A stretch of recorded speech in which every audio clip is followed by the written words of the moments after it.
Ferreira Carrasco. Allez, vas-y, pourquoi pas. Vas-y, pourquoi pas. J'ai un scoop pour vous. Penalty sur Ronny Lopez à la 151e. J'ai demandé pourquoi on n'est pas revenu sur la VAR, mais la VAR ne fonctionnait pas. Falcao, le Colombien qui a pris dessus. Il a réussi son dribble. Falcao, ouais. Il est bon. Ce soir, je vais dire tout haut ce que tout le monde pense tout bas. Radio Diagonale, la web radio 100% rouge et blanche. Salut tout le monde et bienvenue dans la France des... Non, c'est bon, on arrête là. Ça n'a pas marché la dernière fois. Donc, ben voilà, on va reprendre notre mur des légendes. Que Christian d'Alger aujourd'hui. Donc aujourd'hui, ce ne sera pas du coup un point Christian d'Alger dans l'émission, ce sera une émission entière consacrée à Christian d'Alger. Est-ce que ça met fin au point Christian d'Alger du coup? Alors ça... oui, il y a de bonnes chances. Il n'y a plus besoin de teaser après ça. Il y a de bonnes chances, quoique encore ça pourrait revenir sous une autre forme par la suite, mais ça pourrait certainement revenir dans la prochaine émission, je pense. Renvoyer à la figure de certains. Par exemple. Mais non. Après, est-ce qu'on exclut par contre le point Roger Mendy de cette émission? Je ne sais pas. On ne sait jamais. Mais... toujours, hein, ça peut toujours tomber. Hein, par principe, rien n'est à exclure.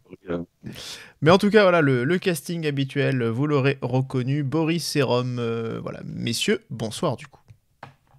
Bonsoir Damien, bonsoir à tous. Bonsoir à notre fidèle présentateur.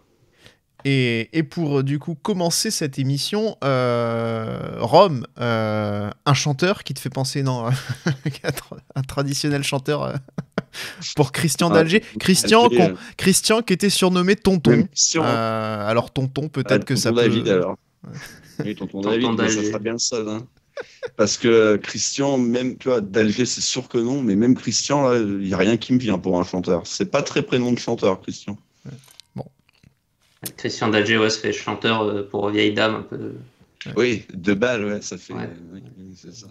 Ouais. Ça fait pas très, très moderne, quoi. En tout cas, Christian qui a quand même beaucoup de rues à son nom en France, hein, quand même. Il y a beaucoup de rues d'Alger. Hein. D'accord. Voilà. Au moins, ça c'est fait. Voilà. C'est placé d'entrée comme ça. Ça aussi, on n'y revient pas du coup, Damien. Non. Bon, en tout cas, Christian d'Alger, du coup, joueur qui a passé 9 saisons à l'AS Monaco entre 1971 et 1980, fidèle compère de Jeannot Petit, de Delionis, notamment pour les plus connus, et qui a aussi mené l'équipe de l'AS Monaco au titre en 78, après la remontée de Ligue 2. Donc un des joueurs en plus les plus capés de l'histoire du club. Mais on va évidemment parler de tout ça. Christian d'Alger, du coup je te lance Rome, puisque c'était ton petit truc là des dernières émissions, de revenir sur tous les mercatos, notamment à l'arrivée des joueurs. Donc j'imagine que pour la saison 71... Eh ben non. Voilà. Non, parce que là, je suis allé voir, il n'y avait rien d'exceptionnel en fait à retirer de ce que j'ai noté, donc j'ai pas refait le truc. Par contre, ce qu'on peut dire, c'est qu'il arrive en 71, mais il arrive entre guillemets en cours de saison, parce qu'il arrive au mois de novembre. Il fait le début de saison avec Toulon dont on reparlera, parce que donc il y a commencé et il finira sa carrière. Ça va vraiment entourer sa période monégasque. Il fait le début de saison avec Toulon, jusque-là en Division 2. Il n'avait que joué en Division 2 avec Toulon. Et il débarque donc en D1 à Monaco en novembre 71. Oui, tout à fait, il arrive en cours de saison. Une des raisons pour lesquelles il va jouer un petit peu moins de matchs aussi, du coup, cette année-là avec Monaco, puisqu'il va disputer 22 rencontres et 20 en championnat.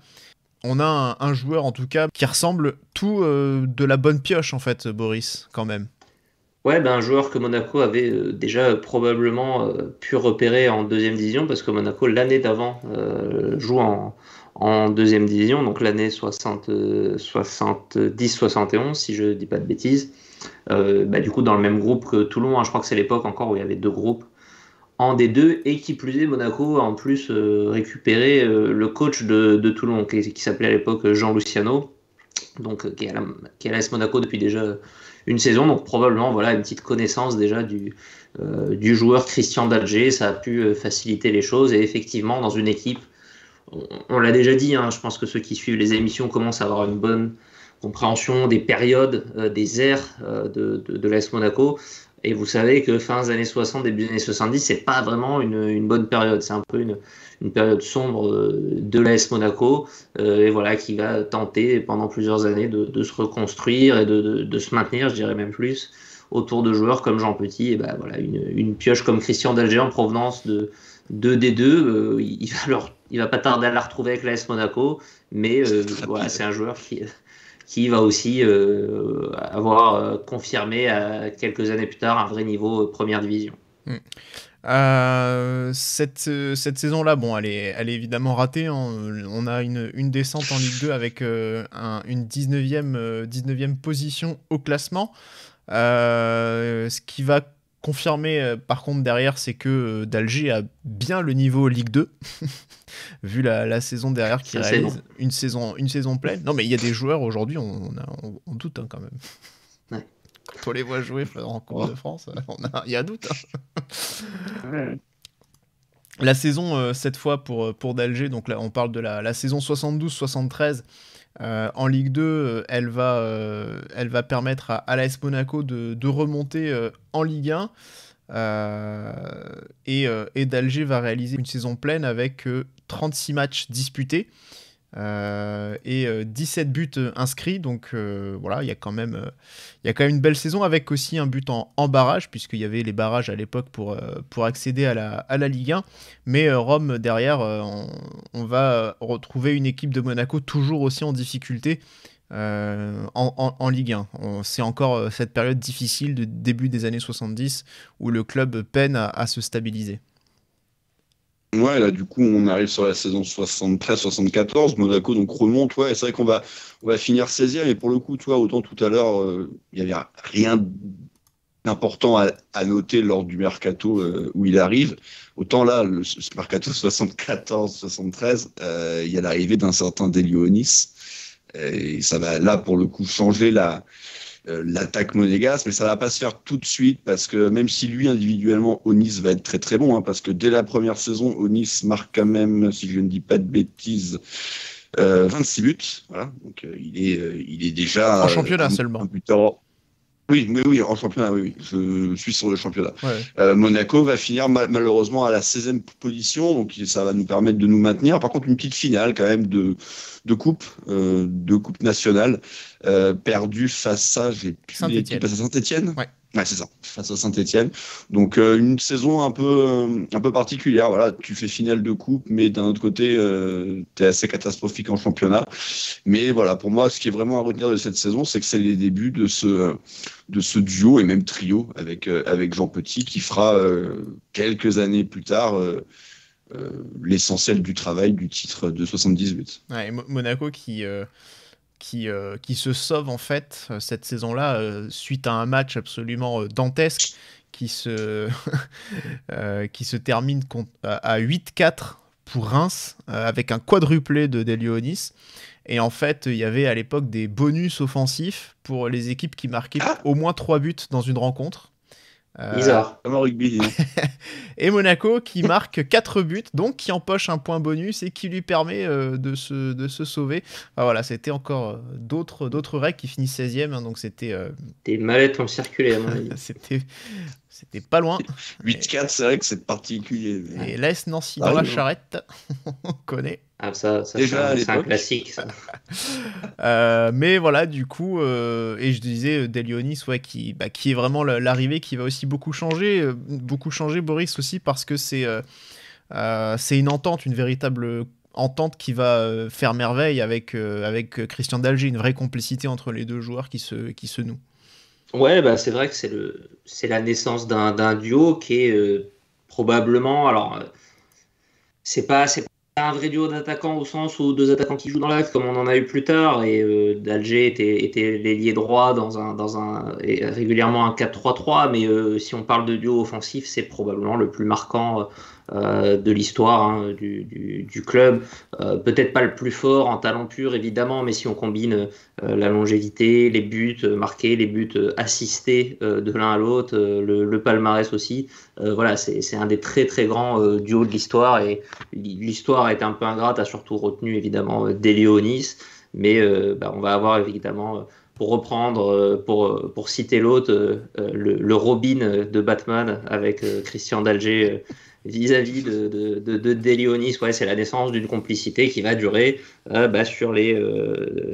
en enlève 2 du coup sur les 7 saisons d'après quasiment. Ouais, en tout cas, c'est ce que disait Delionis dans une interview, hein, il disait vraiment que le joueur avec qui il avait été le plus complice, c'était Christian d'Alger. La saison suivante, c'est une meilleure saison, Rome. En plus, elle voit la Coupe d'Europe. Alors, une Coupe d'Europe qui, comme on le sait, à l'époque, se finit très vite. Mais grâce à cette finale en fait, de Coupe de France que Saint-Etienne avait remportée, bon, ils étaient déjà en C1. Du coup, Monaco a gagné une petite place pour aller jouer la Coupe des Coupes.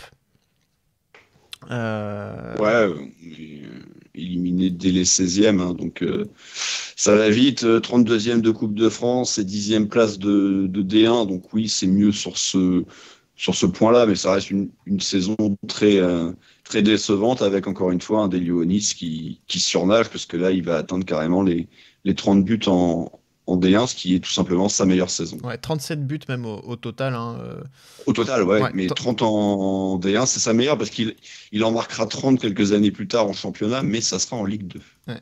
Mais d'Alger, du coup, puisque c'est quand même son émission, ne nous faisons pas trop, ne vampirisons pas trop l'émission d'Alger avec Delionis, même si les deux sont forcément beaucoup liés aussi, même dans l'après-Monaco. Mais d'Alger... Est-ce que Robin est sur le mur des légendes d'ici? Mais toujours est-il qu'on a quand même une attaque monégasque qui est très prolifique, puisque l'attaque monégasque marque 64 buts cette saison, ce qui en fait la 4e meilleure attaque du championnat. Et c'est surtout au niveau de la défense où ils encaissent 68 buts, qui fait que qui explique en fait le mauvais classement de l'ASM sur cette saison de Ligue 1. Ah, c'est le thème un peu de cette période-là. On a vraiment trouvé l'attaque de l'AS Monaco pour 3, 4, 5 saisons avec ce trio petit Onis et d'Alger, auquel viendra, selon les saisons, se rajouter un Pastoriza ou plus tard un Raoul Nogues. Mais par contre, c'est la défense qui va longtemps empêcher jusqu'à l'arrivée de garçons comme Courbis, par exemple, qui vont permettre à l'AS Monaco, vraiment sur la fin de la décennie, de devenir une vraie équipe de haut de tableau de Ligue 1. Quoi. Et la saison suivante, par contre, là, pas de miracle, Rome.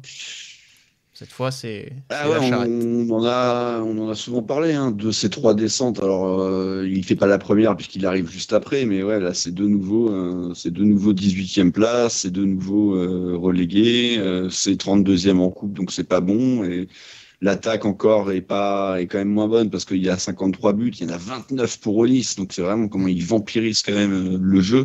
Lui, individuellement, d'Alger fait pas une saison non plus extraordinaire parce qu'il marque 3 buts en championnat. Et c'est sur cette saison-là qu'il se blesse, je viens de retrouver. Ouais. Et il finit, il dit je dois une fière chandelle à Armand Forquerio, il m'a pris en main, il m'en a fait baver, mais 3 mois jour pour jour après mon opération de l'articulation, il m'a permis de rejouer en compétition. Voilà, du coup il avait quand même la saison compliquée quoi, aussi. Saison compliquée pour lui, saison compliquée pour le club, et donc ça sera ce dernier passage de cette période-là en Ligue 2 rapide. On le sait, puisque Monaco va tout de suite remonter, mais une période particulière quand même, qu'on n'a évidemment pas vécue, mais je pense qu'à l'époque des réseaux, ça aurait pu être fun d'être supporter pendant cette période. Ouais, il y aurait eu peut-être quelques attaques ad hominem à la gueule du client. Je pense que même certains leaders auraient été certainement à juste titre critiqués, hein, parce que quand même, quand tu fais l'ascenseur à ce point-là, ah bon, hein. En tout cas, la saison suivante, c'est la Ligue 2, hein, ça on le sait, et on va avoir pareil, un duo d'Alger au Nice, avec évidemment des joueurs derrière comme Jeannot Petit, évidemment, qui vont quand même faire encore une très très jolie saison, qui va permettre derrière de remonter jusqu'à arriver... On perd en finale de poule, c'est ça? Parce qu'à l'époque, il y avait un système de finale, je crois. Ouais, c'était une finale c'est le champion de D2 en fait qui était désigné, mais ça n'entravait pas la montée. Et Monaco perd contre Strasbourg, si je dis pas de bêtises. Ça doit être ça. Je crois que c'est ça. Donc voilà. Jamais facile. Ça se vérifie chaque année. Ça se vérifie quand même depuis. Mais c'est le retour surtout, Damien, de Monsieur Leduc. Et aussi, effectivement, Fort Kyrgios qui était remplacé en cours de saison, enfin même à la mi-saison, par Lucien Leduc, qui était déjà revenu un peu en qualité de, pas de conseiller, mais un peu de quelque chose du genre, en point affectif. On la connaît, là. C'est comme quand Roland Courbis est allé conseiller Philippe Montagny au Stade Rennais. Ça. Ah, mais il a récidivé, là. Il fait ça avec qui, là, maintenant? Il a récidivé. 7, je sais plus. Ah, 7, voilà, ouais. Il y a encore un petit billet à faire. Mais du coup, là, le Campora qui avait pris la tête du club a remis Leduc au premier plan en tant qu'entraîneur, et derrière, ça va fonctionner à nouveau. Et Monaco va donc remonter en Ligue 1 malgré cette défaite en finale face à Strasbourg. Finale aller-retour, hein, d'ailleurs, qui plus est. C'est ça. Mais Monaco, quand même, monte en Ligue 1. Et là, Boris, on connaît.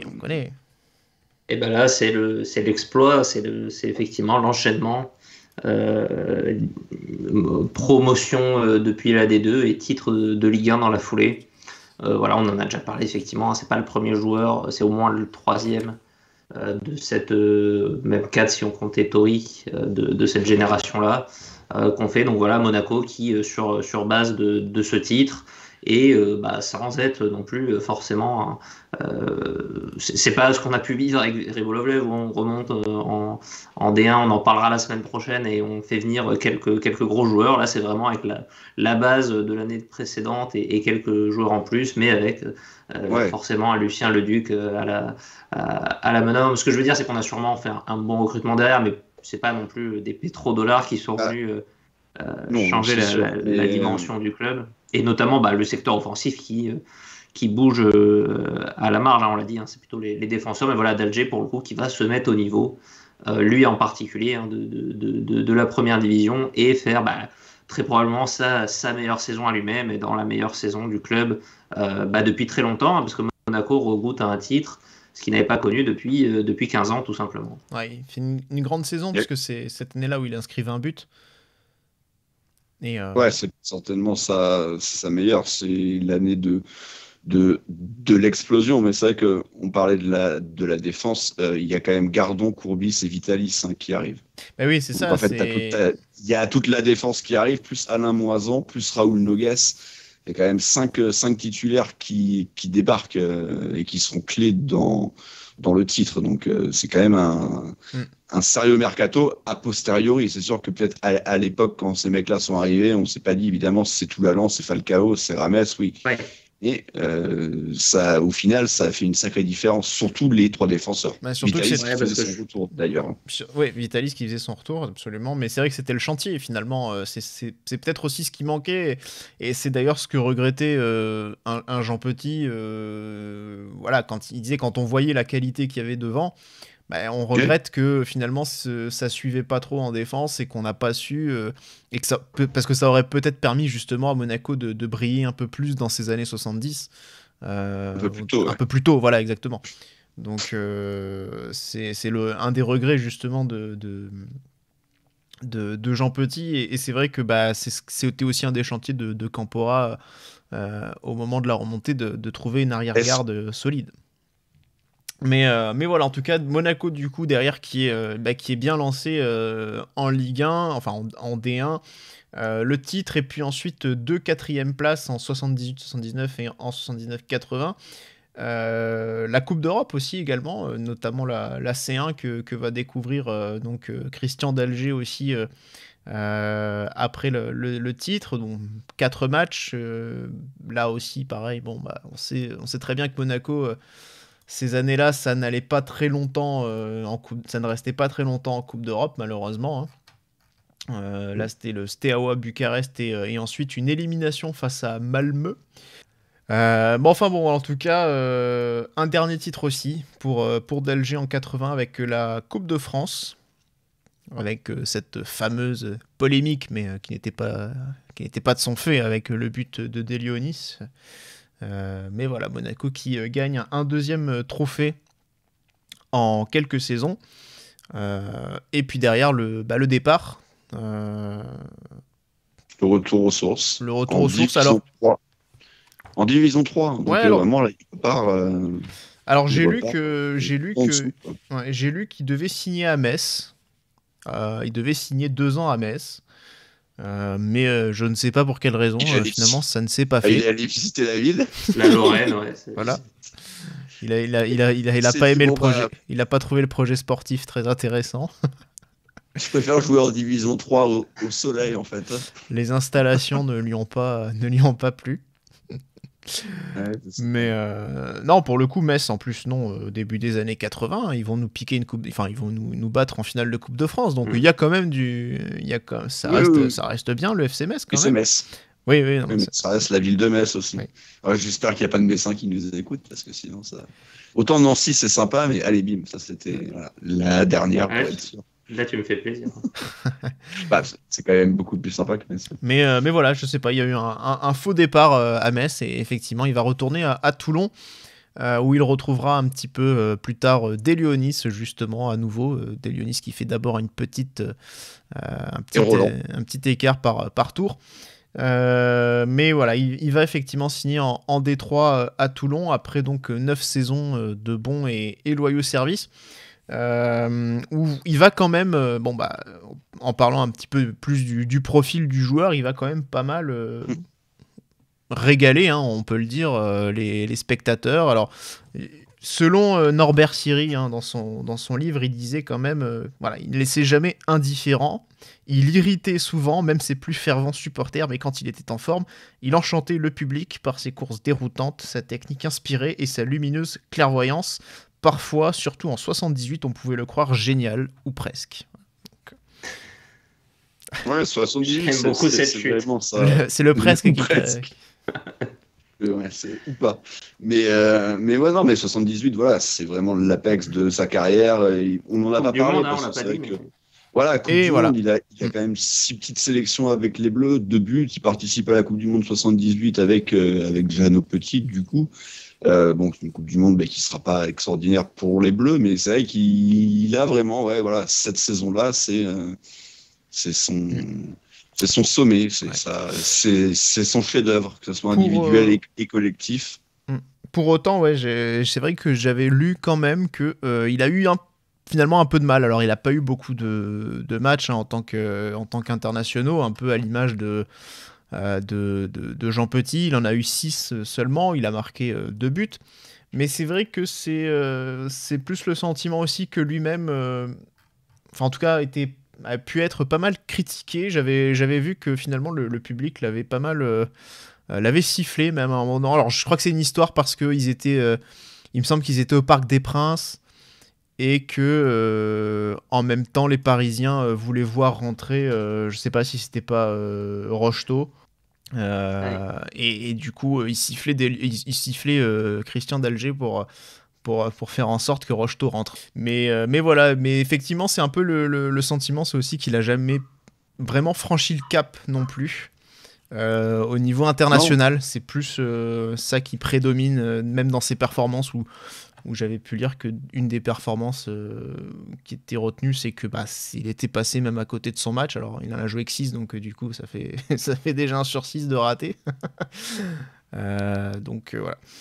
Mais quand même, bon, en tout cas, il y a Jeannot Petit, hein, avec qui il était aussi évidemment très complice, qu'il a toujours beaucoup réhabilité, hein, a posteriori, hein, quand récemment, donc c'était dans les paroles d'ex, hein, de l'équipe qui était sorti au mois de février, quand on lui demande le joueur le plus fort avec lequel il avait évolué, il répondait quand même Christian d'Alger, et qui le mettait au même niveau que Platini en talent pur. Aïe, aïe, aïe. Après, en talent pur, après, il a peut-être manqué la régularité aussi. Hein, mais... Oui, mais on dirait Dugarry qui explique qu'en début de carrière, il était aussi doué que Zidane. Ça n'a pas de rapport. Il y a eu un... si, ça fait un peu ça quand même. Ouais, non, parce que non, mais Dugarry, c'est en mode moi j'étais aussi bon que Zidane. Après, là, c'est pas pareil. Là, il dit pas j'étais aussi fort que d'Alger ou que Platini. C'est pas lui qui le dit, mais c'est Jean Petit qui explique qu'au final, bon, bref, d'Alger, c'est pas mauvais, mais dans la même phrase que Platini. Après, en tout cas, il faut sérieusement oser, quoi. Et écoute, après, il disait aussi que avec Delionis, c'était et avec Georges Weah, c'était les joueurs qui classaient à peine en dessous de Glenn Hoddle parmi tous les joueurs qu'il avait vus à Monaco en 30 ans. Voilà, bon, c'était donc. C'est son copain, quoi. Oui, bon oui, c'est certes. mais non, Glenn Hoddle, Georges Weah, Christian d'Alger. Faites confiance quand même. Oui, bien sûr, mais c'est son meilleur pote, donc c'est normal. Mais bon, et encore une fois, d'Alger était un joueur avec du talent, à n'en pas douter, mais il faut pas. Je veux dire, on le saurait quand même si c'était un très grand joueur. Voilà. Terrible. Ah oui. Bon. Bien. Pierre Dalien. Ouais, terrible. Je me sens seul. Ouais, c'est des interviews pour être sympa, quoi. Pour être sympa. Je crois qu'il vous l'avait dit également dans l'interview que vous aviez fait de lui. Hein. Je crois qu'il parlait déjà de d'Alger. Hein. Mais ce qui est normal, ils ont tellement vécu de choses ensemble que forcément, puis ils ont fait la Coupe du Monde ensemble, en plus du club, ils ont vécu des choses. Donc évidemment que c'est un joueur important et d'ailleurs on va le voir sur nos résultats finaux. Et même dans les statistiques, c'est un joueur ultra important de l'histoire de l'AS Monaco, mais sur le talent pur, sur le talent brut, faut pas non plus tout mélanger, quoi. Voilà. Non, mais justement, on parlait de Dimitri Payet avant de commencer cette émission. Peut-être en termes de talent, il y avait. Non, mais il y a peut-être aussi un. Non, mais il y a peut-être aussi un petit talent qui a à qui il a manqué peut-être un petit quelque chose pour faire mieux, quoi, aussi, même si il a déjà fait bien, hein, mais pour aller au niveau justement international, peut-être il y a peut-être manqué pas grand-chose. Allait beaucoup, hein. Oui, mais on a le sentiment qu'il manque aussi un petit quelque chose à sa carrière, par exemple, pour faire un parallèle. Mais... il manque du palmarès, ça c'est sûr. non, mais on est d'accord, mais... peut-être un décollage un peu long parce que arriver dans une équipe qui n'était pas performante et du coup voilà, on en a parlé, le titre c'est 78, il approche les 29 ans, quoi, donc ça arrive un peu tard dans la carrière, à une époque on l'a déjà dit, où il y a sûrement aussi moins de mouvements, où il y a il y a plus de fidélité au club, donc voilà, il a fait 4-5 saisons avant dans une équipe un peu plus médiocre et ça n'a pas dû aider à son pédigré, sachant qu'il avait déjà goûté l'équipe de France en 74, hein, donc l'année où on fait la finale de la Coupe de France. Donc oui, c'est sûrement un joueur qui peut-être aujourd'hui partirait plus vite dans une équipe plus compétitive et peut-être maximiserait un peu plus sa carrière. Ça, c'est sûrement le cas. Mais comme un Jean Petit, hein, tu me diras de toute façon, ils ont des carrières assez similaires, ils sont nés la même année, ils ont un peu le même parcours à l'AS Monaco au final. Oui, mais bon voilà. Mais du coup, d'Alger qui disait même il avait passé plus de temps avec Jeannot Petit qu'avec sa femme. Voilà. C'était... C'est bien ce que je dis. Et voilà, l'autre. Voir, on sait pas tout. Oh, tout de suite. En tout cas, comme je disais, du coup, 333 matchs, hein, c'est un des joueurs les plus capés de l'histoire du club. 5e joueur le plus capé. Devant 89 buts. Et 89 buts, ce qui le place du coup en 3e position du classement. Il est 3e, mais si capitaine reste un an de plus, il sortira du podium. On peut le penser en tout cas. Peut-être. Et podium où il est depuis 40 ans, quoi. Donc ça sera quand même un événement. Ouais, 333 matchs en tout cas. Gros score évidemment pour lui et 2 trophées. Donc devant lui, il y a évidemment les 3 habituels petits Ettori et Claude Puel, et bien sûr Manu Amoros dont on avait déjà parlé. Et là par contre sur celui-ci, à mon avis, il est pas prêt d'être détrôné. Enfin, détrôné. Il trône pas non plus, mais il n'est pas prêt de se faire passer devant non plus, puisqu'on le rappelle. Non, à moins que Badiachil fasse sa carrière à Monaco, j'ai du mal, parce qu'il est quand même déjà très très haut vu son âge. Oui. Et j'ai du mal à le voir rester. Ah bah non, c'est pas le encore, projet, ne serait-ce que 5-6 ans, quoi. Ce qui pourrait suffire largement à faire la maille, hein, mais bon. Mais non, c'est vrai que là, on rappelle le comme plus proche. Djibril Sidibé n'est pas parti pour prolonger. Aussi. Non, Djibril, c'est sûr que c'est mort. Oui, ça... Après, il en était un peu plus loin quand même aussi. Hein. Oui. Et puis 29 ans déjà, donc c'était pas demain, je pense. Mais oui, on rappelle que le plus proche, celui qui s'en est un peu plus rapproché, ne serait-ce que de la barre des 300 matchs, c'était Subasic, hein, en ayant joué quand même des saisons très pleines pendant 7 saisons, 8 saisons, 7 saisons, ouais. Donc voilà, il est même pas encore aux 300, avec 40 matchs de Coupe d'Europe, donc voilà, c'est vrai que c'est un total pas simple, mine de rien, à atteindre. Et là, je pense que Christian Dalger peut dormir encore tranquille un bon moment. Maintenant, du coup, on va regarder un petit peu le vote, le moment que vous attendez tous, pour savoir si Christian Dalger a fini sur le mur. Eh bien, bonne nouvelle. Bonne nouvelle, Christian Dalger est sur le mur, mais alors, Boris ne l'a pas mis. Et là, il y a eu Je suis en minorité. Il y a eu un petit drama au sein de Radio Diagonale, parce que on s'est tous demandé qu'est-ce qui a fait donc perdre le sens commun à Boris. Il y a un drama juste chez toi, Damien. Pourquoi j'ai pas mis Christian Dalger? Je le trouve un peu juste, je pense. Il y a un mix de pas mal de choses un peu justes. Probablement au niveau du talent, trop de saisons un petit peu moyennes collectives. Je trouve qu'il est, il est un peu juste. Il est évidemment pas complètement déconnant. C'est un joueur assez marquant, forcément très marquant de cette décennie des années 70. Il y a un peu de tout. C'est quand même un très bon joueur. Hein. C'est pas pour rien qu'il s'est installé aussi longtemps, qu'il a mis autant de buts. Il y a quand même un peu de palmarès, même si le nom, je pense, de par sa présence dans les classements, il est quand même resté. Mais je regardais encore tout à l'heure finalement la zone de longévité de matchs joués qui est la sienne. C'est beaucoup de joueurs qu'on a fait en émission, mais assez peu finalement de joueurs qu'on a mis sur le mur. Amoros évidemment, mais qui lui a quand même un talent haut. Mais sinon, Dalger, il est à peu près au niveau de Marcel Dib, François Ludo, Luc Sonor, Hidalgo qu'on avait mis pour le coup, et puis Armand Forcario, c'est la petite brochette qui est au-dessus des 300 matchs. Beaucoup de joueurs dont on a parlé, mais qu'on a souvent mis un peu juste. Et pour moi, je suis à peu près sur le même niveau sur Christian Dalger, qui pour moi n'est pas un joueur de très grande classe, qui a touché un peu de l'équipe de France, mais peut-être pas à la meilleure époque. Donc voilà, un petit ensemble de choses qui fait que pour mon mur, qui est assez exigeant, je le rappelle, je l'ai trouvé un peu juste. Je le trouve plus proche de Marcel Dib que de Manu Amoros, quoi, pour la faire simple, sur des palmarès finalement très similaires, des longévités similaires et des matchs joués assez similaires. Là, je te rejoins, il est très très loin d'Amoros, pour moi. En même temps, vu qu'il était au niveau de Platini, ça se discute, mais... C'est pas faux non plus.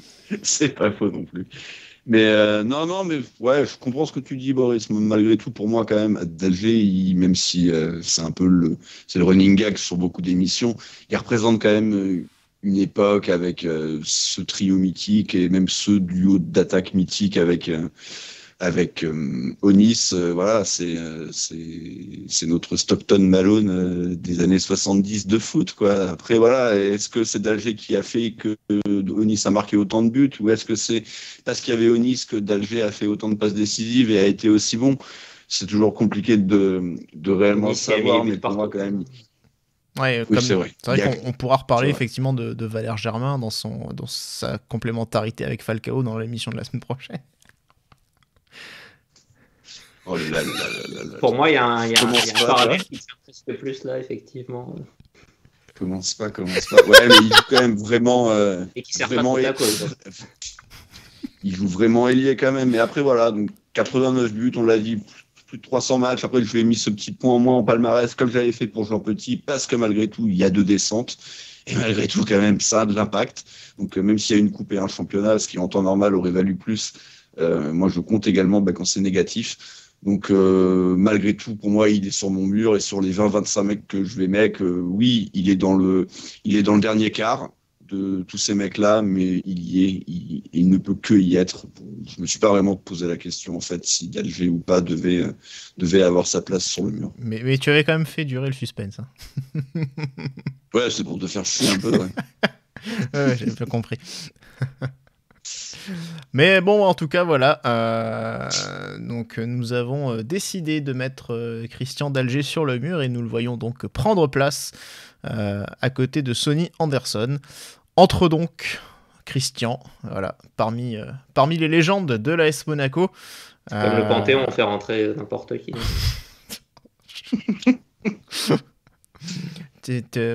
Occupe-toi de ton vestibule déjà, toi. Bah franchement, il était même pas dans le vestibule d'Alger. Terrible. Oh, allez, bonne nuit. Allez, prochaine émission. Alors, on va couper là parce que je pense que face à la mauvaise foi, il y a que le mépris ou une tarte dans le pif, hein, comme dirait Léo Dagan. Prochaine émission du coup, Radamel Falcao. Donc là, on avait le 3e meilleur buteur de l'histoire de l'AS Monaco. Nous allons donc parler du 4e meilleur buteur de l'histoire de l'AS Monaco. Il n'y a pas manqué grand-chose, hein. Quelques matchs seulement sans doute pour passer devant et monter sur le podium. Mais on aura évidemment l'occasion de parler du portrait et de la carrière et du parcours monégasque de Radamel Falcao. Merci messieurs du coup de nous avoir suivis. Le prochain match du coup on le rappelle ce sera Lille-Monaco. Donc on va évidemment espérer, croiser les doigts que Monaco continue sa course en avant dans ce sprint final et accrocher évidemment l'Europe en fin de saison. Merci à tous de nous avoir suivis et portez-vous bien. Salut à tous et Dagemouligou. Ciao ciao.